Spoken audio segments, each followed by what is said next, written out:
مجاہد ختم نبوت ابن حضرت پیر جی سید عطاء المہیمن بخاری دامت برکاتہم، جن کے خاندان کی پہچان ہی عقیدہ ختم نبوت کا بیان ہے، اور پوری امت مسلمہ کو اس عقیدے پر مجتمع کرنے والی جماعت مجلس احرار اسلام کے ناظم تبلیغ نبیر امیر شریعت حضرت مولانا سید عطاء المنان بخاری دامت برکاتہم تشریف لاتے ہیں، اور اپنے دادا حضرت امیر شریعت رحمت اللہ علیہ کے مشن کو آپ کے سامنے بیان کرتے ہیں۔ نعرہ تکبیر، ایسے نہیں بھائی، نعرہ تکبیر، تاج و تخت ختم نبوت، شہدائے ختم نبوت، شہدائے جنگ یمامہ، شہدائے 1953، شہدائے 1953، شہدائے اسلام، شہدائے ناموس صحابہ، شہدائے ناموس صحابہ، نعرہ تکبیر۔ حضرت عطاء اللہ شاہ صاحب بخاری، جب تک سورج چاند رہے گا، جب تک سورج چاند رہے گا، اکابر احرار، اکابر ختم نبوت، نعرہ تکبیر، محترم جناب سید عطاء المنان بخاری دامت برکاتہم۔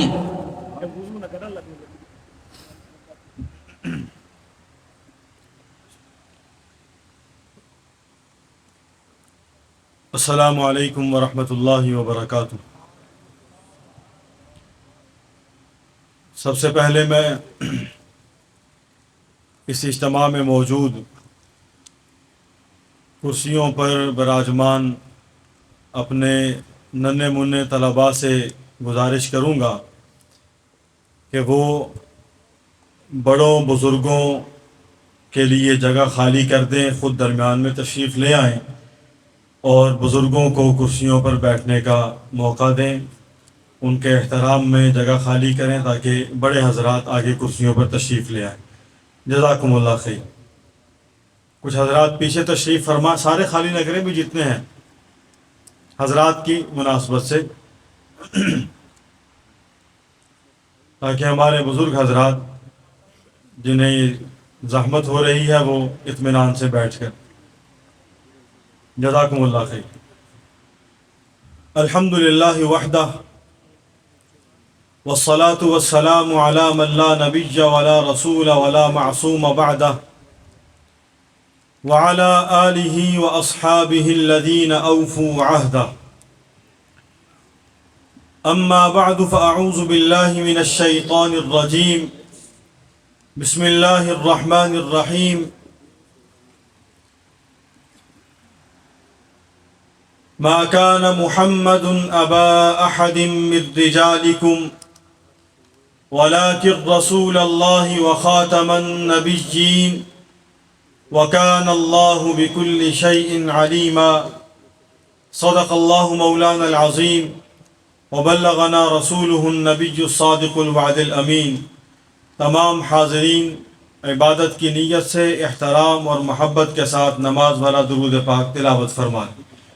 اللہم صلی علی محمد وعلی آل محمد کما صلیت علی ابراہیم وعلی آل ابراہیم انک حمید مجید۔ اللہم بارک علی محمد وعلی آل محمد کما بارکت علی ابراہیم وعلی آل ابراہیم انک حمید مجید۔ میں انتہائی شکر گزار ہوں مجلس احرار اسلام ضلع ملتان کے امیر حضرت الاستاذ مولانا محمد اکمل صاحب دامت برکاتہم کا، اور ان کی معیت میں کام کرنے والے مجلس احرار اسلام ملتان کے تمام یونٹس کے ذمہ داران و کارکنان، بالخصوص یونٹ سمیج آباد کے احرار رضاکاروں، علماء کرام،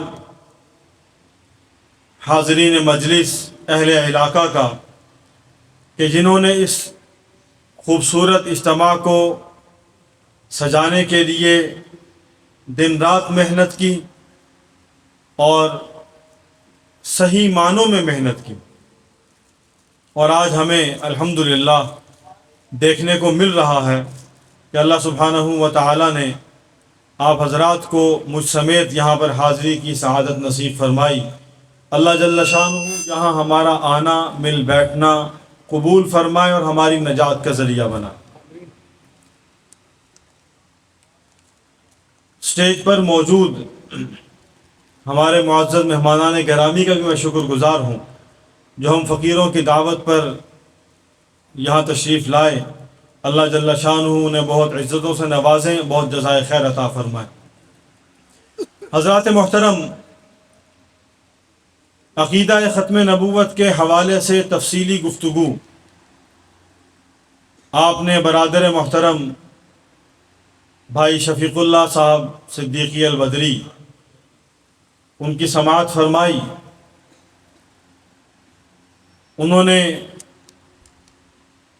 میرے ذہن میں موجود موضوع کے ایک حصے کو الحمدللہ بہت اچھے انداز سے آپ حضرات کے گوش گزار کیا۔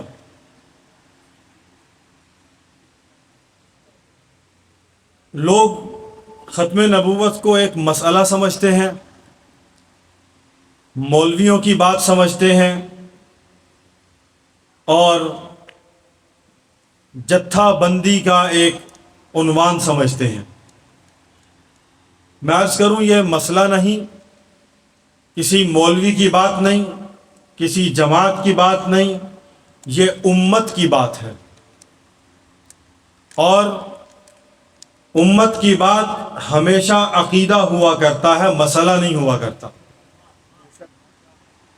یہ ایمان ہے، اور امت کبھی بھی اللہ کے نبی صلی اللہ علیہ وسلم کے فرمانے حق پرست کے مطابق کہ امت کبھی بھی باطل پر مجتمع نہیں ہوئی، اور اس عقیدے پر حضرات صحابہ کرام رضوان اللہ تعالی علیہم اجمعین سے لے کر آج دن تک ہم جیسے کمزور ایمان والوں تک پوری امت ایک صف میں کھڑی ہے، یکجان کھڑی ہے۔ وہ کسی مسلک سے ہے، کسی جماعت سے ہے، اختلافات ہیں، تھے، رہیں گے بھی، لیکن وہ ہمارے گھر کی بات ہے، وہ ہمارے گھر کی بات ہے۔ گھر میں سگے بھائیوں میں اختلاف ہو جاتا ہے، رشتہ داروں میں برادری میں اختلاف ہو جاتا ہے تو کیا ہوا، لیکن کوئی اٹھ کر میرے بھائی کے منہ پہ تھپڑ مار دے تو میں اس کو برداشت کروں گا؟ نہیں کرتا میں۔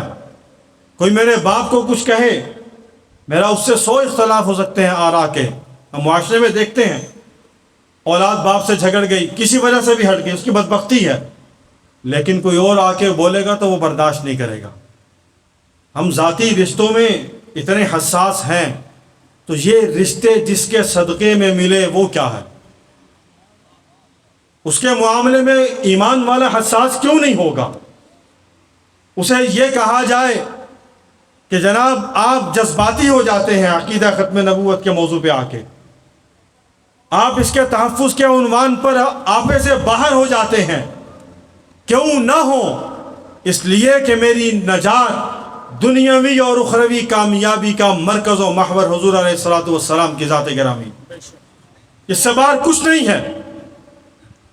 آپ پر جب تک کامل ایمان نہیں ہے، عقیدہ ختم نبوت پر ایمان پختہ نہیں ہے، یقین محکم نہیں ہے، اس وقت تک میں مسلمان نہیں۔ میرے ایمان کا مدار حضور علیہ الصلوۃ والسلام کی ذات گرامی ہے۔ تم کہو کہ میں ان پہ آ کے کمزوری اختیار کروں، ان کی ذات کے متعلق میں مصلحت پسندی کا شکار ہو جاؤں؟ میں تو صدیق کا ماننے والا ہوں، جنہیں حضرات صحابہ کرام نے حالات سے آگاہ کرتے ہوئے درخواست کی کہ امیر المومنین حالات سنبھلنے دیجئے، مستحکم ہو جائیے، اس کے بعد قدم بڑھائیے۔ صدیق اکبر کا جملہ صبح قیامت تک کے لیے رہنما اصول ہے انہوں نے فرمایا تھا اینقص الدین وانا حی، دین میں کمی ہو رہی ہے اور میں زندہ رہ جاؤں کیسے ممکن ہے؟ صدیق اکبر رضی اللہ تعالیٰ عنہ آگے بڑھے، صحابہ کی جماعت کو بڑھایا۔ صحابہ اکرام فرماتے ہیں کہ رسول اللہ صلی اللہ علیہ وسلم کی حیات طیبہ اور آپ کے اس دنیا سے پردہ فرما جانے کے بعد جتنے غزوات، جتنے سرایا، جتنی جنگیں ہوئیں، ان سب میں مشکل ترین جنگ یمامہ تھی، لیکن اللہ نے کامیابی عطا فرمائی۔ دشمن کے 40,000 کے لشکر میں سے 27,000 مردار ہوئے اور 1200 صحابہ کی لاشیں اٹھائیں۔ صحابہ نے 1200 صحابہ کی لاشیں اٹھائیں۔ اسلام کی تاریخ میں ایک جنگ کے اندر صحابہ کی سب سے بڑی قربانی، بہت بڑی تعداد جنگ یمامہ کے اندر، جس سے رسول اللہ صلی اللہ علیہ وسلم کی ختم نبوت کے تحفظ کے لیے جنگ لڑی گئی۔ آپ کیا سمجھتے ہیں معمولی معاملہ ہے یہ؟ ہمیں ٹیسٹر لگایا جاتا ہے، چیک کیا جاتا ہے یہ کہاں کھڑے ہیں،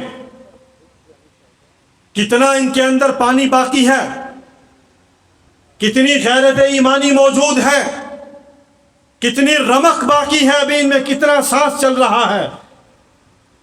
کیا یہ حضور علیہ الصلوۃ والسلام کی توہین برداشت کر سکتے ہیں؟ اور کس لیول تک برداشت کر سکتے ہیں؟ معمولی مت سمجھیے اس بات کو۔ آپ کے لیول آج سے نہیں 50 برس سے چیک کیے جا رہے ہیں، آپ کہاں تک پہنچے ہیں۔ 50 سال پہلے آپ اس نہج پر کھڑے تھے، اس نہج پر کھڑے تھے کہ ایک ریلوے اسٹیشن پر قادیانیوں نے مسلمانوں کو، نوجوان طلباء کو، ان پر تشدد کیا، ظلم کیا، مارا، پیٹا، زخمی کیا، اور ملک گیر تحریک چل گئی۔ ملک گیر تحریک چل گئی، مقدمہ درج نہیں ہو رہا تھا، ڈی سی نے کہا نہیں کرو گے آگ لگا دیں گے فیصل آباد، چناب نگر، سرگودے تک کے علاقے کو۔ بفرے ہوئے ہیں مسلمان کہ دشمنان رسول نے عاشقان رسول پر ہاتھ اٹھایا تو کیوں اٹھایا؟ جرت ہوئی تو کیسے ہوئی؟ کیا ختم نبوت کا نعرہ لگانا جرم ہے؟ اگر یہ نعرہ جرم ہے تو پھر ختم نبوت کے جہاد کے لیے صرف مرد نہیں، سیدہ ام عمارہ بھی کھڑی ہوئی تھی، ان کا ہاتھ زخمی ہوا تھا، مفلوج ہو گیا تھا، اور اس کی برکت سے اس ہاتھ میں یہ برکت پیدا ہوئی کہ وہ جس پر ہاتھ پھیر کے اس کے لیے دعا کرتی شفایاب ہو جاتا تھا۔ کیا سمجھتے ہیں؟ یہ معجزات تو انبیاء کو حاصل ہوئے۔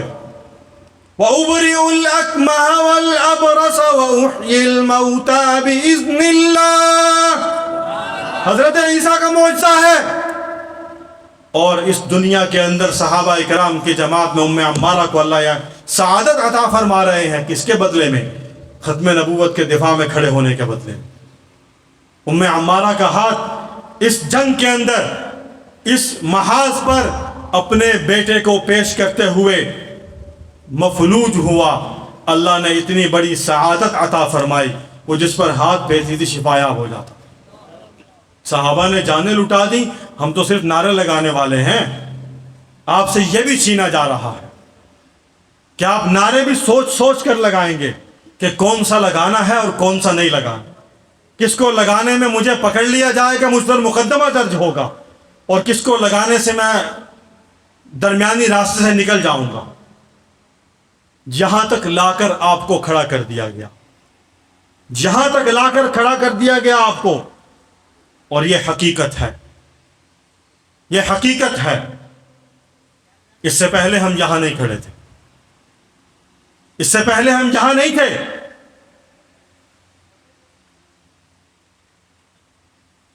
صحابہ اکرام نے قربانیاں دی، امت اس پر مجتمع رہی، آج بھی مجتمع ہے۔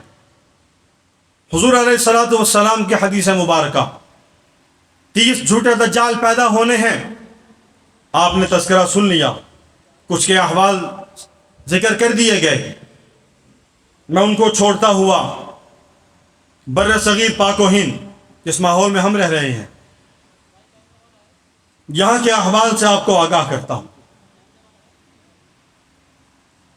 ہم اپنے اجتماعات میں نعرے بھی لگاتے ہیں، قادیانیت مرد آباد، مرزائیت مرد آباد۔ یہ کون ہے؟ یہ فتنہ کیا ہے؟ قادیانی کون؟ مرزائی کون؟ ہمارے نوجوان واقف نہیں۔ مدارس کے طلباء مدارس میں پڑھتے ہیں، وہ سنتے ہیں، پڑھایا جاتا ہے، لیکن جو نہیں آتے انہیں کون بتائے گا؟ انہیں سمجھایا جائے مسئلہ کیا ہے، کون لوگ ہیں، ان کی جنگ دشمن کیوں لڑ رہا ہے، ان کی جنگ لڑنے امریکہ کیوں آ رہا ہے، ان کی جنگ لڑنے برطانیہ کیوں آ رہا ہے، ان کی جنگ لڑنے جرمن کیوں یہاں آ رہا ہے۔ انہیں فلسطین کے مسلمانوں کی تکلیف تو نہیں ہے، انہیں افغانستان میں 40 برس مسلمانوں کا کشت و خون ہونا کوئی پرواہ نہیں۔ 1 سال سے فلسطین میں مسلمان گاجر مولی کی طرح کاٹے جا رہے ہیں۔ معصوم بچوں کو کیا سلوک نہیں کیا گیا ان کے ساتھ؟ کون بولا ہے اس پہ؟ UN کہاں ہے؟ انسانی حقوق کی تنظیمیں کہاں ہیں؟ کیوں نہیں بولتے؟ جو پاکستان کے اندر بے حیا عورتوں، رقاصاؤں، فحاشی کے اڈے کھولنے والیوں کے حق میں تو کھڑے ہو جاتے ہیں آ کر، ان کے لیے عورت مارچ بھی کرتے ہیں، اس کو سپورٹ بھی کرتے ہیں، NGOs کو مال بھی دیتے ہیں، وہ یہاں خرچ ہوتا ہے اور حضور علیہ الصلوۃ والسلام کا مذاق اڑایا جاتا ہے، اما عائشہ صدیقہ کا مذاق اڑایا جاتا ہے، توہین کی جاتی ہے۔ حضور علیہ الصلوۃ والسلام کو جنسی مریض کہا جاتا ہے اس پاکستان کے اندر، آپ کو معلوم نہیں ہے؟ ان کو سپورٹ کون کرتا ہے؟ ان کو سپورٹ امریکہ کرتا ہے، انہیں سپورٹ برطانیہ کرتا ہے، انہیں یورپین ممالک NGOs کے ذریعے مال دیتے ہیں، وہ حرام کھاتے ہیں اور حضور کے خلاف بک بک کرتے ہیں۔ اقلیتوں کے حقوق کے نام پر انہیں مال دیا جاتا ہے، انہیں کھڑا کیا جاتا ہے، اور پس پردہ قادیانی عناصر کی حمایت، ان کے دفاع، ان کے لیے ماحول کو سازگار بنایا جاتا ہے۔ ہمیں نہیں معلوم، ہمیں نہیں معلوم آج سے 25 دن پہلے پاکستان میں کیا ہوا، کیا ہوا؟ کراچی کے پریس کلب کے سامنے ایک ٹیبلو پیش کیا گیا، میں نے کئی جگہ یہ واقعہ سنایا آگاہی کے لیے۔ ایک ٹیبلو پیش کیا گیا، آپ سکول کالج میں جاتے ہیں آپ کو اندازہ ہے، کسی بھی عنوان پر کسی بھی نظم کے ساتھ جوڑ کر کچھ بچوں کو تیار کرتے ہیں، پیچھے نظم چلتی ہے، کوئی بیان چلتا ہے، اس سے متعلقہ وہ کچھ حرکتیں کرتے ہیں خاموشی سے، اسے یہاں کی اصطلاح میں ٹیبلو کہا جاتا ہے۔ وہاں ٹیبلو کیا پیش کیا گیا؟ غالباً ایک نوجوان لڑکی نے کھڑے ہو کر ایسا انداز اپنایا جو ان کے منصوبہ تھا کہ جیسے توہین رسالت یا توہین قرآن اس قسم کا کوئی معاملہ ہو۔ نتیجے میں 2-3 نوجوان آئے، لڑکیاں بھی تھیں، ایک آدھ، ویڈیو پوری وائرل ہوئی، انہوں نے آ کے اس پہ حملہ کیا، اس کو گرایا اور فرضی اس کو مارنا شروع کیا۔ اس کی گردن کے پاس سے لوہے کا راڈ یوں مارا گیا زمین کے اوپر، اسے کچھ نہیں کہا، فرضی۔ جیسے کسی زمانے میں ہم تائیکوانڈو کیا کرتے تھے تو اس وقت جو ہے وہاں پہ ہم شو فائٹ کرتے تھے، ہمارے استاد ہم سے شو فائٹ کرواتے تھے، تو وہ شو فائٹ ایک کی گئی۔ ثابت کیا کیا گیا کہ مسلمان کے اندر برداشت نہیں ہے جناب، مسلمان کے اندر برداشت نہیں ہے، ان کا ٹیمپرامنٹ لوز ہو چکا ہے، یہ شدت پسند ہو گئے ہیں، انتہا پسند ہو گئے ہیں۔ بھائی اگر کسی کے مذہب کے مطابق کوئی عمل ہے تو آپ کو اس سے کیا تکلیف ہے؟ اگر کسی کے مذہب کے مطابق حضور علیہ الصلوۃ والسلام کی توہین کرنا عبادت ہے تو آپ اس کو برداشت کریں، اس کا مذہب، اس کا دین ہے، آپ کو یہ برداشت کرنا ہوگا، یہ ماننا پڑے گا آپ کو۔ کوئی صحابہ کو گالی دیتا ہے آپ اس کو برداشت کریں، اس کا مذہب ہے، آپ کو اس سے کیا پریشانی ہے، کیا لینا دینا آپ کو؟ آپ اپنی عبادت کریں، اپنی نماز پڑھیں، قرآن پڑھائیں، حدیث پڑھائیں، بیٹھ کے آپ گھر میں رہیں، بس وہ اپنے مذہب پہ عمل کر رہا نا، آپ کو تو کچھ نہیں کہہ رہا، ہمیں کیوں کچھ نہیں کہہ رہا؟ وہ مجھے گالی دے دے میں برداشت کر جاؤں گا، جب وہ حضور کو گالی دے گا خدا برداشت نہیں کرے گا، جب اللہ برداشت نہیں کرے گا تو میری کیا اوقات اور حیثیت ہے؟ اگر میں برداشت کر جاؤں گا تو اس کے بعد فی النار والسقر ہے، میرا اور کوئی ٹھکانہ نہیں ہے اس کے علاوہ۔ اللہ اپنا شرک برداشت کر جاتا ہے، نبی کی توہین برداشت نہیں کرتا، نبی کی توہین برداشت نہیں کرتا رب۔ سیرت بھری ہوئی ہے واقعات سے، پڑھ لیجئے۔ بر صغیر پاک و ہند میں ایک فتنہ کھڑا ہوا، میں نے صرف مطلع کیا کہ فتنے کیسے کھڑے کیے جاتے ہیں، کون سرپرستی کرتا ہے۔ بر صغیر میں فتنہ قادیانیت بھی ایسا ہی ہے۔ قادیان ایک شہر ہے، اس شہر کا ایک باسی جس کا نام غلام احمد ہے، مغل ذات سے تعلق رکھتا ہے، مغل مرزے کہلواتے ہیں۔ مرزا غلام قادیانی جو سیالکوٹ میں ڈپٹی کمشنر کی کچہری میں ملازم تھا، وہاں سے اٹھایا اس کے باپ اور دادا کی وفاداری، انگریز حکمران کی وفاداری، کہ جنہوں نے 1857 کی جنگ آزادی میں، جس میں ہزاروں مسلمانوں کو، علماء کو پھانسیوں پر لٹکایا گیا، ان کی لاشوں کو سور کی کھالوں کے اندر سی دیا گیا، جلا دیا گیا، درختوں کے ساتھ انہیں لٹکا دیا گیا، پھانسیاں دی گئیں، ان کے خلاف جن لوگوں نے انگریز کے ساتھ مل کر مسلمانوں کو شہید کیا، علماء کا قتل عام کیا، وہ ان میں مرزا غلام قادیانی کا باپ اور دادا پوری فوج کے ساتھ شامل تھے۔ لکھا ہے اس نے 500 گھڑ سوار کم و بیش اس نے بما سواریوں کے انگریز سامراج، انگریز حکومت کی خدمت میں پیش کیے کہ جاؤ جا کے مولویوں کو مارو، علماء کا قتل عام کرو، سپورٹ کی۔ وہاں سے یہ فتنہ شروع ہوتا ہے۔ اسے کھڑا کیا، اسے کہا کہ جہاد کا نظام ختم کرنے کا اعلان کر دو کہ اللہ نے مجھ پہ وحی کی، جہاد ختم ہو گیا، جہاد ختم ہو گیا۔ حضور علیہ الصلوۃ والسلام کی حدیث مبارکہ میں کیا آتا ہے؟ آپ نے ارشاد فرمایا صلی اللہ علیہ وسلم، الجہاد ماض الی یوم القیامہ، قیامت کی صبح تک قائم رہے گا، قیامت کی صبح تک ہوگا، دین کا نفاذ ہوگا انشاءاللہ۔ جب جہاں جسے جیسے موقع ملے وہ رسول اللہ صلی اللہ علیہ وسلم کے لائے ہوئے دین کو نافذ کرنے کی جد و جہد اور کوشش کرے۔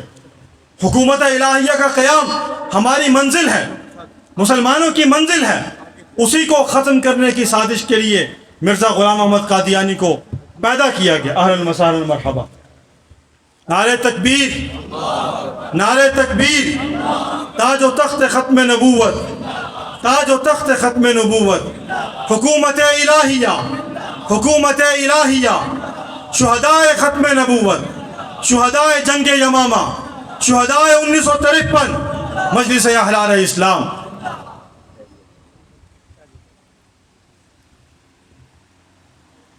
جی حضرات، بر صغیر میں اس فتنے کو پیدا کیا گیا، اور یاد رکھیے فتنہ قادیانیت کوئی مذہبی فتنہ نہیں ہے، مذہب کا بحروپ ہے اور سیاسی فتنہ ہے، مذہب کا بحروپ اختیار کر رکھا ہے، در حقیقت یہ فتنہ سیاسی فتنہ ہے۔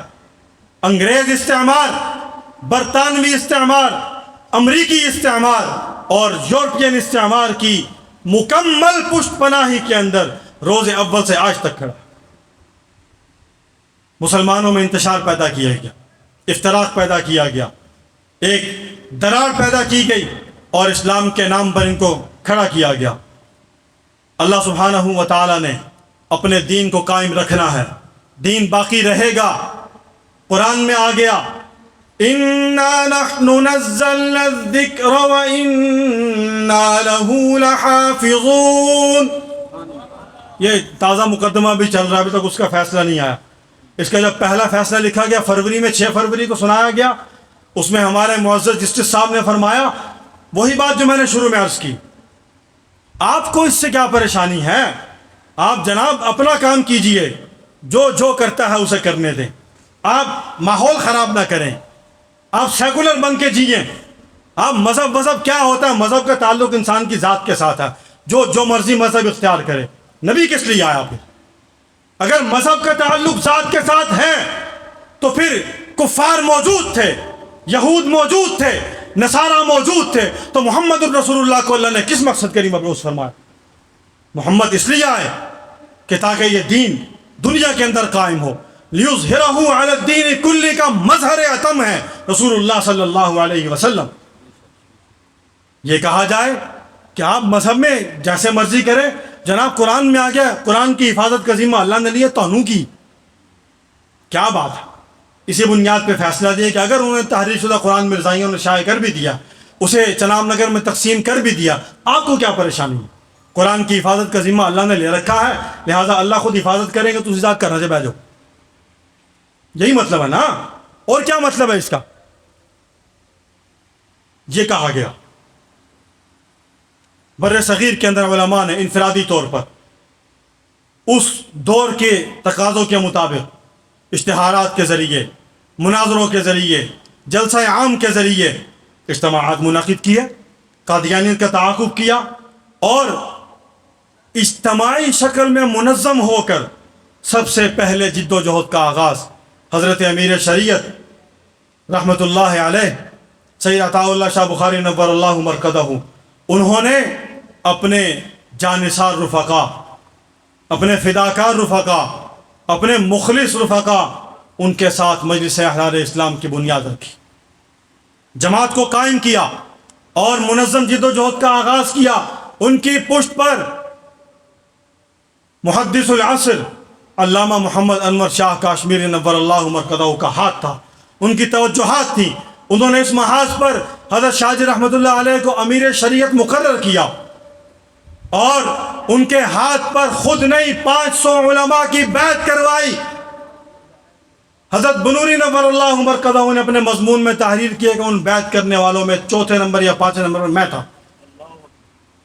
شاہ جی کے ہاتھ پر بیعت ہوئی، انور شاہ نے کمر کس باندھا، جو پھر آخری دم تک عطاء اللہ شاہ بخاری نے ڈھیلا نہیں ہونے دیا۔ اس محاذ پر قوم کو جگایا، امت کو مجتمع کیا، کسی مسلکی انتشار اور افتراق کا شکار نہیں ہوئے۔ پاکستان بننے سے پہلے قادیانیوں نے کشمیر کو قادیانی اسٹیٹ بنانے کا منصوبہ بنایا، احرار نے وہاں تحریک قائم کی، ڈوگرا راج کی تمام تر سازشیں ان کی اکڑفوں کو ختم کیا، قادیانی سازش کو ناکام بنایا۔ اور ایسے نہیں بنایا، شہید ہوئے احرار کارکن، چنیوٹ سے کشمیر احرار کارکنوں کا قافلہ گیا، رکاوٹیں عبور کرتے ہوئے الہی بخش شہید احرار کا پہلا کارکن تاریخ کشمیر میں چنیوٹ سے جا کے شہید ہوا۔ قربانیاں ہیں، اثار ہے۔ قادیان میں احرار کا مرکز قائم ہوا، جماعت نے اعلان کیا ہمیں وہاں پر ایسا نوجوان مولوی چاہیے جو غیر شادی شدہ ہو اور جس پر اس کے مرنے کے بعد رونے والا بھی کوئی نہ ہو، مکمل قربانی دینے کے لیے تیار ہو جائے۔ ایسا انسان چاہیے قادیان میں کہ جہاں 100% مرنے کے چانس نہیں، یقین ہے کہ مرے گا۔ مولانا عنایت اللہ چشتی چکرالہ کے علاقے سے، میاں والی ضلع سے، وہاں سے اٹھتے ہیں، 4 فٹ کا انسان ہے۔ یہ بھی ہماری روایت ہے، سیدنا عبداللہ ابن مسعود کا قد بھی 4.5 فٹ سے زیادہ نہیں تھا۔ ہمارا سارا دین فقہ حنفی سیدنا عبداللہ ابن مسعود کے مرہون منت ہے۔ مولانا عنایت اللہ چشتی 4.5 فٹ کے انسان تھے، قادیان میں پہنچے، پہلا مبلغ احرار نے وہاں پہنچایا، فاتح قادیان ہے۔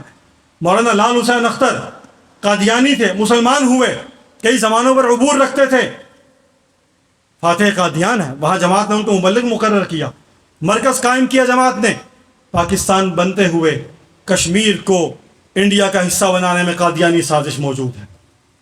سر ظفر اللہ خان ملعون نے سازش کر کے بشیر الدین کے ساتھ مل کر قادیان، گرداسپور، بٹالہ، اس سارے علاقے کو کٹوایا اور ہندوستان کا حصہ بنایا، جو پہلے پاکستان کے نقشے میں موجود تھا۔ تاریخ پڑھیے، دیکھیں سازش کس نے کی، کہاں کی، کیوں کی۔ حضرت امیر شریعت نے 46 میں فرمایا تھا اردو پارک دلی میں کھڑے ہو کے کہ جو نقشہ تم پیش کر رہے ہو تمہارے دریاؤں کا پانی بند کر دیا جائے گا، تمہیں پانی نہیں ملے گا یہاں پر، ان پہ قبضہ ہندوستان کا ہو جائے گا۔ بٹوارا کر رہے ہو سوچ سمجھ کے کرو۔ دشمن کی سازش کو وہ دیکھ رہے تھے، وہ جس حصے کو پاکستان کے نقشے میں سے کاٹ رہا ہے، وہ جو نشتر لگا رہا ہے، آئندہ آنے والی نسلیں کئی سو سال تک اس کا بھگتان کریں۔ کشمیر ان کے قبضے میں چلا گیا، 78 برس ہونے کو ہیں، کشمیری مجاہدین، کشمیری مسلمان سکون میں نہیں، مر رہے ہیں، پٹ رہے ہیں، اور ہم اس کا سودا بھی کر چکے ہیں۔ افسوس ہم پر، یا اسفا، یا ویلتا، افسوس کہ ہم نے اس کا بھی سودا کر دیا۔ پاکستان بنا، مرزا بشیر الدین نے اعلان کیا، 1948 میں اس کا اعلان ہے سب سے پہلا، احمدیوں، قادیانیوں، بلوچستان کو قادیانی اسٹیٹ بنانا ہے۔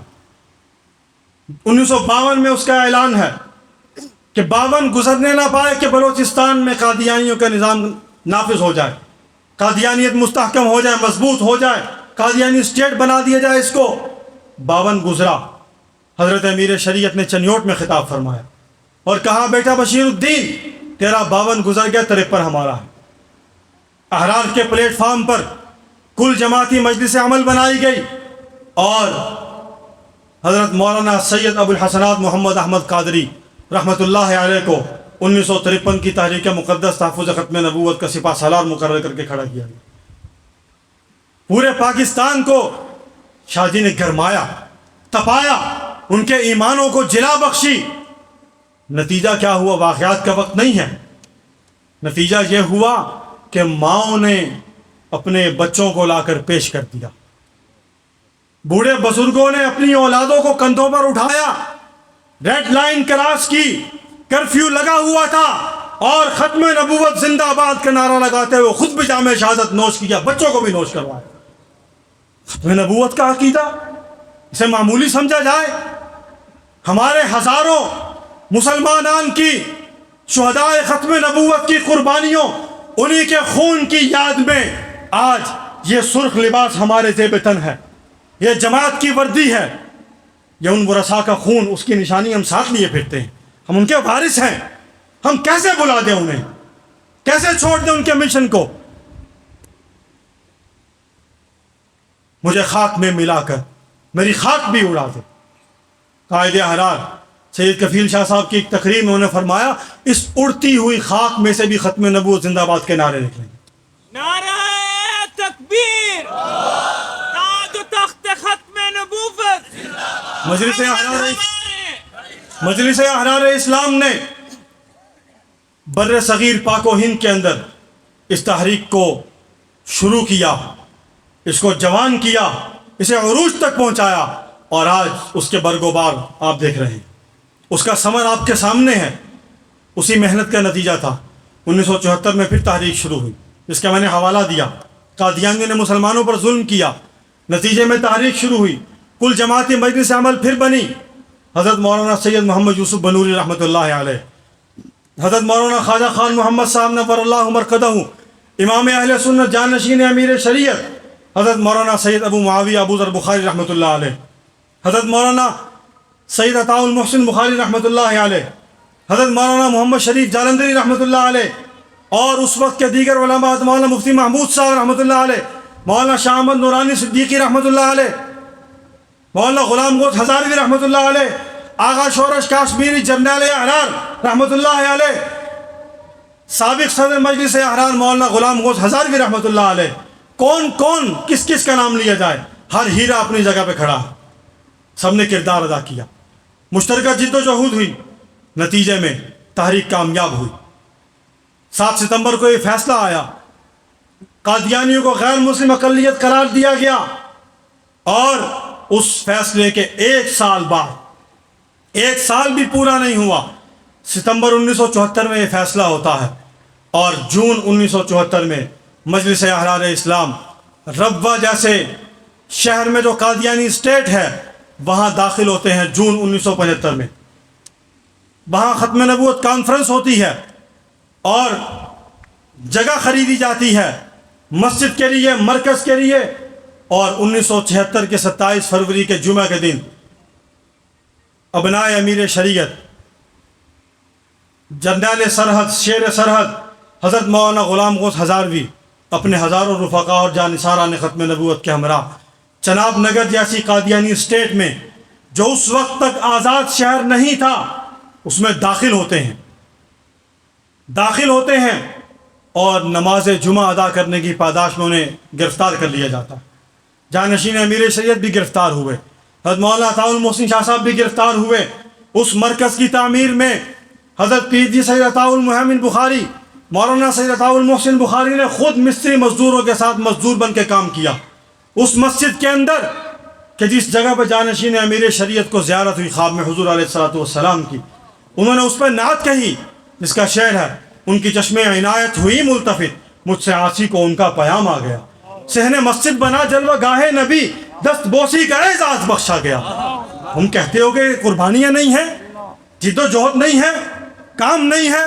کام اور کس کو کہا جاتا ہے؟ اس کے کوئی پر ہوتے ہیں، اس کے کوئی سینگ نکلے ہوتے ہیں؟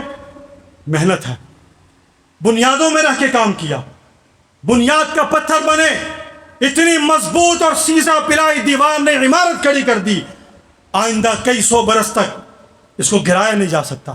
یہ مزید مستحکم ہوگی، یہ مزید مضبوط ہوگی، اس قانون کو ختم نہیں کیا جا سکتا۔ آئین کے اندر دفعہ 106 جو شامل کی گئی، اس میں ترمیم ہوئی، اسے ختم نہیں کیا جا سکتا، کوئی کتنا بھی زور لگا لے، کوئی کتنا بھی زور لگا لے، حضور علیہ السلام سے محبت کم نہیں ہوگی۔ النبی اولا بالمؤمنین من انفسہم لا یؤمن احدکم حتی اکون احب الیہ من والدہ وولدہ والناس اجمعین۔ دنیا و ما فیہا سے بڑھ کر جب تک رسول اللہ کی محبت قلب و اذہان میں نہیں ہو جاتی، میں اور آپ مسلمان بھی نہیں ہو سکتے۔ تو دوستو، اس تحریک میں شامل ہوں، مجلس احرار اسلام کا حصہ بنے، اس کے شانہ بشانہ چلیے، ہمارے حوصلوں کو بلند کیجیے، بڑوں نے جو امانت سپرد کی اس امانت کو اٹھانے والے بنیے۔ 100 برس کی قربانیاں ہیں مجلس احرار اسلام کی، آج اسلامی اعتبار سے کم و بیش 97 برس ہو گئے جماعت کو۔ اس جماعت میں شریک ہوں، رکنیت سازی کا کاؤنٹر باہر ہے، اب آپ شامل ہوں، ختم نبوت کی اس تحریک میں شریک ہوں اور مجلس احرار اسلام کے شانہ بشانہ آگے بڑھیں۔ اس کے ساتھ ساتھ کل انشاءاللہ 6 ستمبر کو ختم نبوت و دفاع پاکستان ریلی مجلس احرار اسلام کے مرکزی دفتر مسجد ختم نبوت مدرسہ معمورہ دار بنی ہاشم سے انشاءاللہ بعد نماز جمعہ 2:45 بجے روانہ ہوگی اور چوک کچہری 9 نمبر گھنٹہ گھر چوک فوارہ سے ہوتی ہوئی وہ حضرت امیر شریعت رحمۃ اللہ علیہ کے مزار پہ جا کے ختم ہوگی، اور ہم وہاں انہیں حضرت کو سلام پیش کریں گے، ان کی خدمات پہ انہیں سلام پیش کریں گے کہ انہوں نے ہمیں اس راستے پر چلایا، انہوں نے نہ دن دیکھا نہ رات دیکھی۔ میں آج واقعہ پڑھ رہا تھا، حضرت امیر شریعت کئی دنوں کا سفر کرتے ہوئے گجرانوالا پہنچے، سیالکوٹی دروازے میں احرار کا مرکز تھا، وہاں پہنچے، قاضی احسان احمد شجاع آبادی نور اللہ مرکزہ بھی ساتھ تھے، ایک اور بزرگ بھی ساتھ تھے۔ شاہ جی کو پہنچتے ہوئے تاخیر ہو گئی، جلسہ ختم ہو گیا، کارکن ناراض تھے کہ ہم نے دن بھر محنت کی، دن بھر کام کیا اور شاہ جی لیٹ ہو گئے، یہ کیا لیڈری ہے؟ احرار کارکن جب پکڑتے ہیں تو بڑا سخت پکڑتے ہیں۔ آج بھی ہمارے ہاں مزاج ایسا ہی ہے، آج بھی الحمدللہ ایسا ہی مزاج ہے۔ شاہ جی کو پتہ چلا کہ کارکن ناراض ہو گئے، ملنے بھی نہیں آئے، جلسہ ختم ہوا، دریاں وریاں اٹھائی، جلسہ کا ختم کیا، چلے گئے۔ مشورہ ہوا کیا کیا جائے، شاہ جی سے کہا گیا کہ کل کے جلسے کا اعلان کریں ورنہ کارکن راضی نہیں ہوں گے، انہیں اگر منانا ہے تو آپ کو تقریر کرنی پڑے گی ورنہ اس کے بغیر کوئی حل نہیں۔ شاہ جی نے فرمایا کہ مجھ سے کیا نکالو گے مزید تم؟ آگے سے قاضی صاحب، ایک آدھ بزرگ اور ہیں، غالباً میں نام بھول رہا ہوں بہرحال، انہوں نے کہا میرے والد فوت ہو کے جنازہ چھوڑ کے آیا، آپ نے کہا تھا تاریخ رکھی ہے۔ دوسرے نے کہا ماسٹر تاج الدین انصاری رحمۃ اللہ علیہ، کہنے لگے میری بیٹی کی رخصتی سی چھوڑ کے آ گیا ہوں کہ آپ نے کہا تھا کہ تاریخ احرار کانفرنس ہے، ختم نبوت کانفرنس ہے، اس لیے آ گیا ہوں، اور آپ کہتے ہیں کہ میرے ساتھ کیا کرو گے؟ تو شاہ جی نے فرمایا ٹھیک ہے، مجھے ذبح کر دو۔ مجھے ذبح کر دو اس کام کے لیے، اور کل جلسے کا اعلان کر دو، جلسہ ہوگا۔ جلسہ ہوا، احرار کارکنوں کی بات مانی گئی۔ اگلے دن کارکن آئے، وہ راضی تھے، وہ جس کو سننے کے لیے آئے تھے، جس کو دیکھنے کے لیے آئے تھے، جس کی آواز پہ لبیک کہا، ان کی وہ پیاس نہیں بجھی تھی، یہ ان کی محبت تھی، یہ ان کا خلوص تھا، جس کے نتیجے میں احرار کارکن شاہ جی کے پاس کوئی عہدہ نہیں تھا، انہوں نے مجلس احرار اسلام کی امارت شروع میں قبول کی، ساری زندگی کارکن بن کے وقت گزارا، امیر اول وہی تھے، ساری زندگی کارکن رہے، اور کارکنوں میں رہ کر انہوں نے اپنا وقت پورا کیا۔ آج بھی انہی کے نقش قدم پر چل کر، انہی کے طریقے پر، انہی کے منہج پر چلتے ہوئے مجلس احرار اسلام گامزن ہے، اور باقی تنظیمات ہماری رفیق ہیں، ہماری رفیق ہیں۔ یہ کام مشترکہ، میں نے پہلے کہا، اس میں نہ جماعتوں کا کام ہے، نہ یہ مسالک کا کام ہے، یہ امت کا کام ہے، یہ امت کا کام ہے۔ اس کے لیے ہمیں امت بننا ہوگا، حضور علیہ الصلوۃ والسلام کی ناموس کا تحفظ کے لیے امت بن کر کردار ادا کرنا ہوگا۔ اللہ سبحانہ و تعالی آپ سب کو بہت جزائے خیر دے۔ میں آخر میں شکر گزار ہوں آپ کا دوبارہ، آپ ہم فقیروں کی دعوت پر تشریف لائے، آپ نے بھرپور استقامت کے ساتھ، دل جمی کے ساتھ بیٹھ کر اتنا لمبا وقت گزارا۔ اللہ جل شانہ میرا آپ کا حامی و ناصر ہو۔ کل انشاءاللہ آپ حضرات، امید کرتا ہوں کہ اپنی اپنی مصروفیات کو بالائے طاق رکھتے ہوئے ختم نبوت کے دفاع کی جد و جہد میں اس ریلی میں شریک ہوں گے۔ انشاءاللہ 7 ستمبر کو مینار پاکستان میں ختم نبوت کانفرنس ہو رہی ہے بہت بڑی، اس میں بھی شرکت کو یقینی بنائیں گے، اور 11 اور 12 ربیع الاول چناب نگر میں قادیانیوں کے گڑھ میں، ان کے مرکز میں 50 برس سے گزشتہ ختم نبوت کانفرنس ہو رہی ہے، جس میں ایک منفرد چیز جلوس دعوت اسلام ہے، جو قادیانیوں کے شہر میں جاتا ہے، ان کے بازاروں سے گزرتا ہے، ان کے مرکز ایوان محمود، ایوان مردود کے سامنے وہاں کھڑے ہو کر اکابرین احرار مجاہدین ختم نبوت قادیانیوں کو للکارتے ہیں اور انہیں اسلام کی دعوت دیتے ہیں، ان کے کفر کو ان پہ واضح کرتے ہیں۔ آپ حضرات آج سے تیاری شروع کریں۔ یہاں پہ کم از کم میرے اندازے میں 4 بسوں کے سوار موجود ہیں، اور کم از کم 4 سے 5 بسیں تو یہاں سے جانی چاہیے انشاءاللہ ثم انشاءاللہ۔ ارادہ ہے نا جی؟ ہمت کریں گے انشاءاللہ، ہم آپ کے ساتھ ہیں، ہم آپ کے استقبال کریں گے، کارکن بن کے جیسے ہم سے ہو سکا آپ کی وہاں خدمت کریں گے۔ آپ وہاں تشریف لائیں اور قادیانیوں کے اس گڑھ میں آ کے انہیں اسلام کی دعوت دے۔ کوئی ایک بھی کلمہ پڑھ کے مسلمان ہو گیا، میرے آپ کی نجات کے لیے کافی ہے۔ وما علینا الا البلاغ۔